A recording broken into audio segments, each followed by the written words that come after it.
पुण्यामध्ये सुद्धा 31च्या पार्श्वभूमीवरती पोलिसांनी तितकाच मोठा बंदोबस्त तैनात केलाय। पुण्यामध्ये पहाटे 5 वाजेपर्यंत मद्य विक्री सुरू राहणार आहे। नियमांचं पालन न करणाऱ्यांवरती कारवाई करण्यात येणार आहे। दरम्यान याच संदर्भात पुण्याचे पोलीस आयुक्त अमितेश कुमार यांच्याशी बातचीत केली आहे आमच्या प्रतिनिधींनी। नवीन वर्षाच्या स्वागतासाठी सगळे सज्ज झाले आहेत। याच दिवशी कोणताही अनुचित प्रकार घडू नये यासाठी पुणे पोलिसांकडून देखील जय्यत तयारी करण्यात आली आहे। माझ्यासोबत पुणे पोलीस आयुक्त अमितेश कुमार सर आहेत। सर, कसं नेमकं 31 डिसेंबरचं नियोजन असणार आहे पुणे शहरातलं?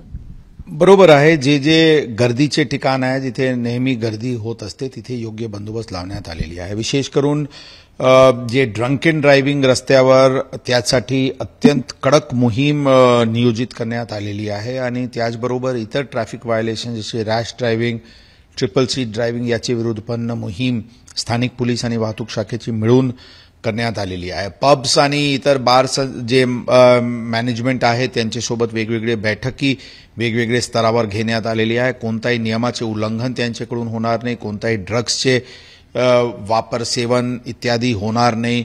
ड्रंक अँड ड्रायव्हिंग त्यांच्याकडून निघणारे ग्राहकांकडून होणार नाही। जुवेनाइल्सला, मुलांना, एजपेक्षा कमी असलेल्या लोकांना दारूचे सर्व्हिस सेलिंग होणार नाही।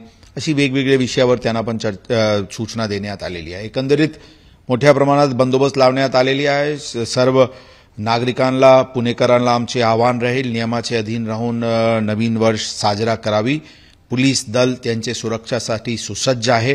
कोणीही नियमाचे उल्लंघन करू नये एवढेच आमची जनताकडून आवाहन आहे। साधारण किती पोलिसांचे अधिकारी कर्मचारी तैनात असतात? 3000 अधिकारी कर्मचारी, याचे व्यतिरिक्त अंदाजन 700 वाहतूक शाखेचे अधिकारी कर्मचारी या बंदोबस्तामध्ये लावण्यात आलेली आहे। एबीपी माझा, उघडा डोळे बघा नीट।